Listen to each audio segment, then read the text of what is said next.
We are here to talk about Mustafa Al-Jazari. This is not another boring podcast. And we're going to start from the beginning and we're going to talk about the evidence that are coming forward out to the community in light of all the police body cams that are being released. We're going to talk about the case of Mustafa Al-Jazari. And the first thing that we're going to listen to is the phone call conversation between Mustafa Al-Jazari and investigator Robert Drum. Now, we're broadcasting live on YouTube and TikTok.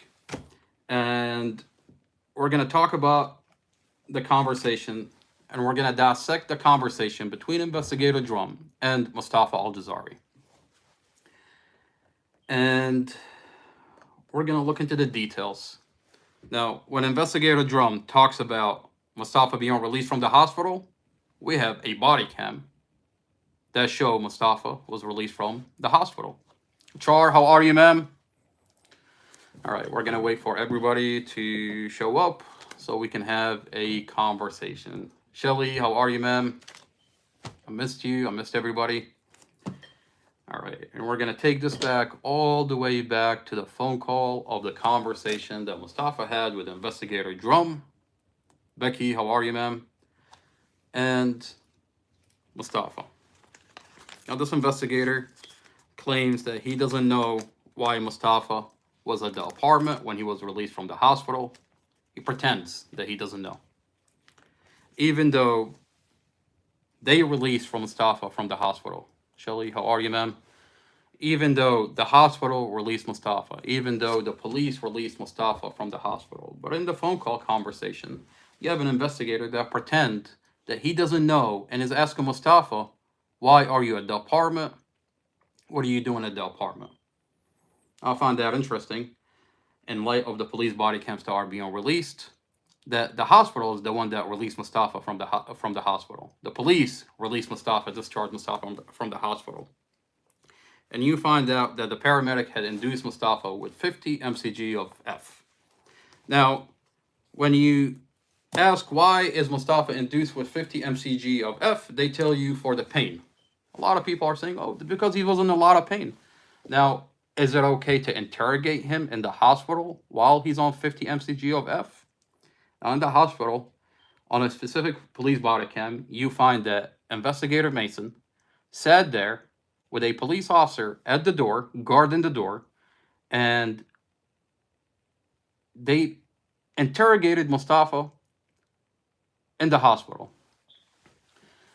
And you can clearly see that Mustafa was completely out of it. And in the light of everything that was happening to Mustafa, all you see Mustafa is asking for his family, crying for his family, breaking down for his family.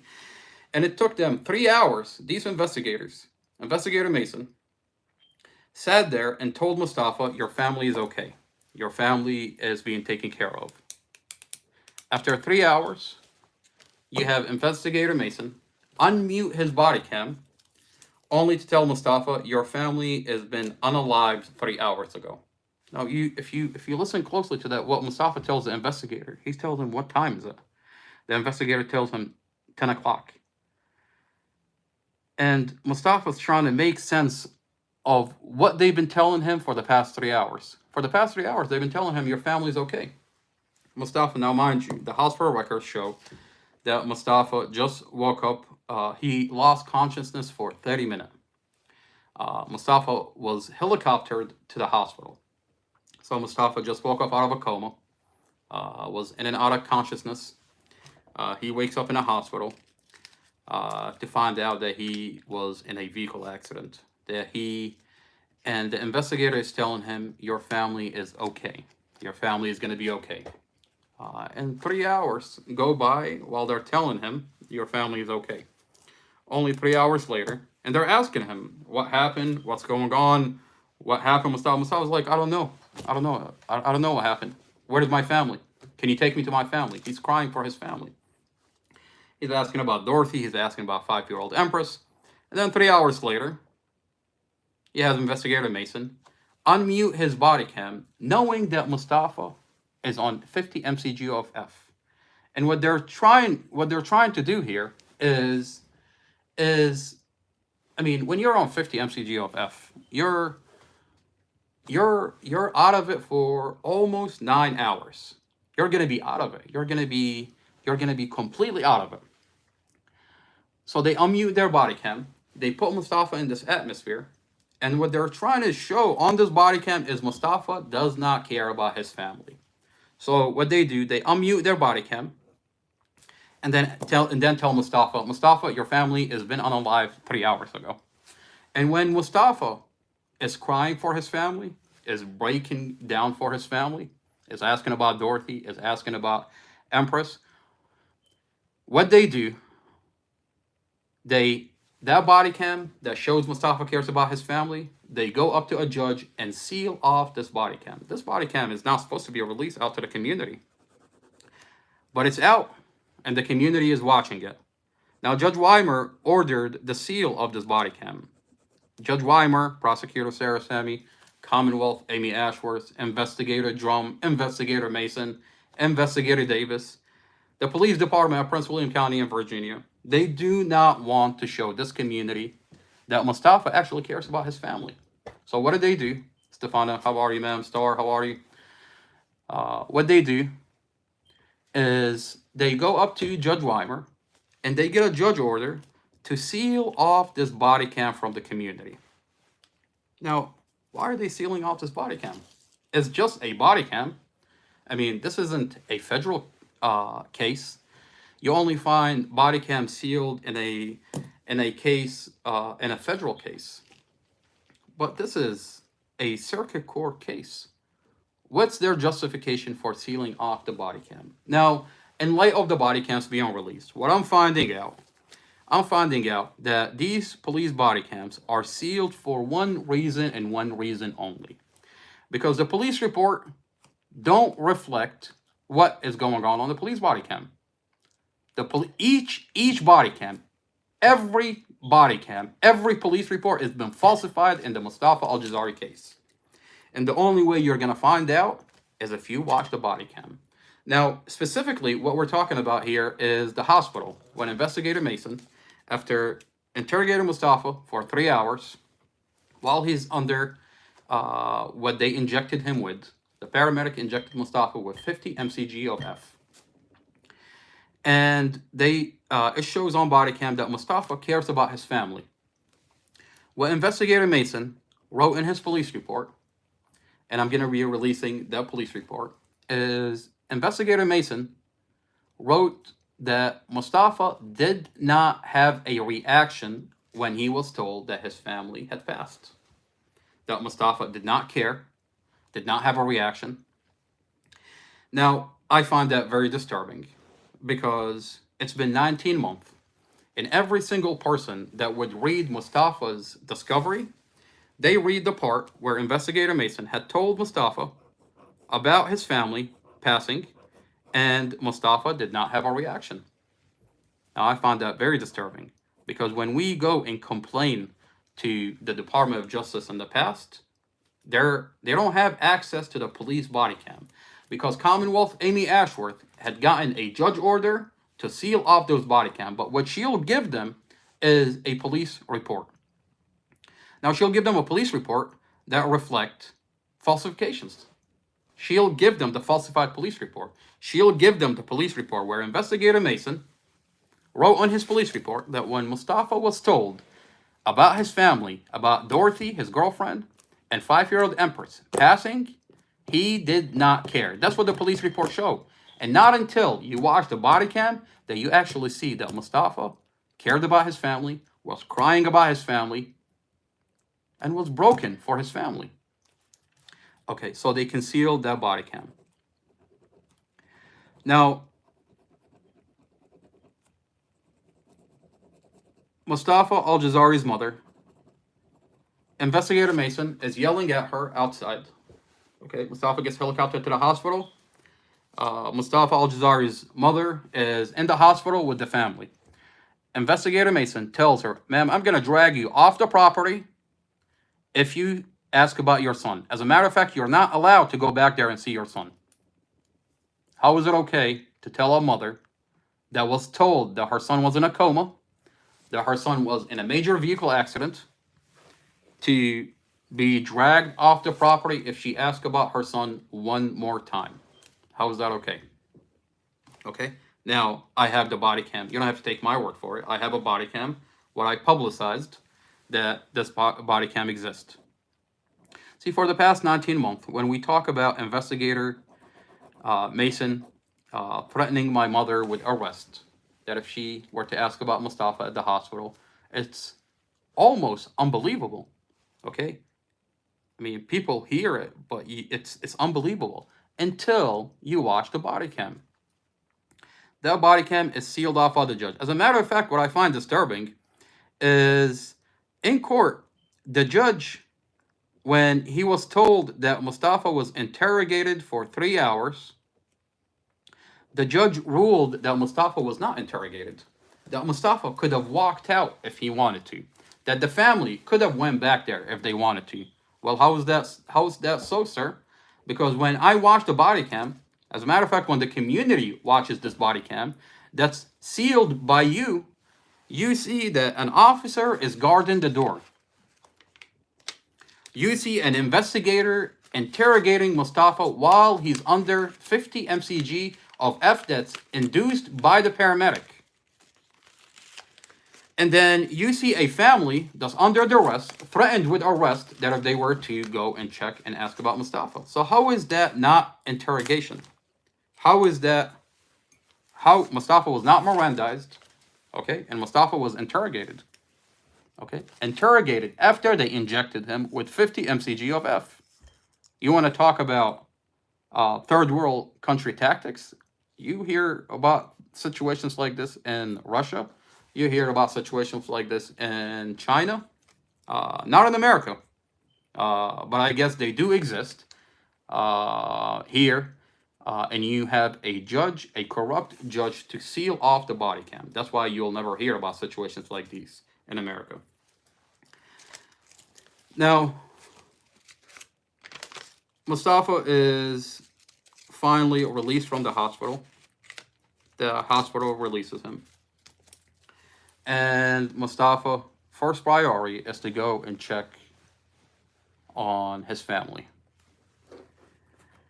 Now, mind you, Mustafa, according to the hospital, he's under 50 mcg of F, induced by the paramedic, okay? And all of a sudden, they release Mustafa, and Mustafa is out. Mustafa was in a 30-minute concussion coma. He lost consciousness for 30 minutes, according to the hospital record. So he wakes up. He's under what they've induced him with. They checked his blood. No alcohol, no drugs. They release Mustafa. Okay. This is a vehicle accident, and they released Mustafa. Mustafa's first priority is to check on the rest of his family. There is the kids that are at the apartment. Mustafa and the family go to the apartment to check on the kids. And there you have Nini Kim Coleman, aka Tanisha Coleman, whatever her name is. She goes by multiple names: Nini, Kim Coleman, Tanisha. And when you're watching this video, there is a video of the whole entire thing. My elder brother, Mohammed, happened to record the whole entire thing. Now, I find it interesting that Investigator Davis, that Nini happened to have a what do you call those cameras? Not the Ring camera, but something like the Ring camera. She has a camera that recorded the whole thing. Now, I find it interesting that the police department only has a cut out version of a portion of the whole interaction when Mustafa is there, when the kids are there. Nowhere do they have before Mustafa showed up and after Mustafa left and the family left. Now, I found that interesting because Um, because when you talk to when you watch the body cam of the kids when they were taken into the the forensic psychologists with the police department, when they're questioned about the event, they tell the forensic psychologists with the police department, when they're in that room, interesting details. In the police body cam, you find out that these kids were coached, that these witnesses. The government is using the kids to take their statements and use them against Mustafa. But then you find out that the kids are talking about, investigator told them that Mustafa crashed the vehicle on purpose, ran away from the scene, and left their 5-year-old baby sister in the vehicle. If it wasn't for Mustafa leaving their 5-year-old baby sister in the car, their 5-year-old baby sister would have still been alive today. And this is a body cam 2 days into the vehicle accident. Now, my question is, what is Prince William County investigators telling these kids that Mustafa did this on purpose if they're investigating the vehicle accident? Okay, you haven't watched the dash camera, you haven't talked to Mustafa, and you're telling these kids that Mustafa did this on purpose, and then you put them in a room and then use their statements against Mustafa? Now, these are kids. These are kids that are 9, 10, 13, and 14. Now, these kids have just lost their mother. These kids have just lost their mother and are looking for someone to blame for the loss of their mother. And you have investigators telling them a scenario that's not real. The investigators know that Mustafa was helicoptered to the hospital. I mean, we have the body cam where Mustafa was helicoptered to the hospital. We have the police record. We have the hospital record that Mustafa was helicoptered to the hospital. We have the police record and the hospital record that Mustafa was released from the hospital. What is investigators doing telling kids that just lost their mother that Mustafa did this on purpose, only to put them in a room and then have them testify against Mustafa? According to the kids specifically say, Javen, the 13-year-old child, says, Mom always told me to trust Mustafa. I mean, this gives you insight into the relationship that Mustafa had with his girlfriend. It gives you insight into the relationship that he had with the kids. I mean, I have the home videos, but that alone gives you insight to the relationship between Mustafa, his girlfriend, and the kids. He says, Mom always told me to trust Mustafa.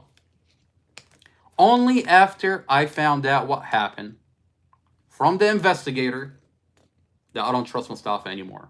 And then the forensic lady asked him, what did you find out and who told you what? He says, the investigator told me that Mustafa crashed the vehicle on purpose.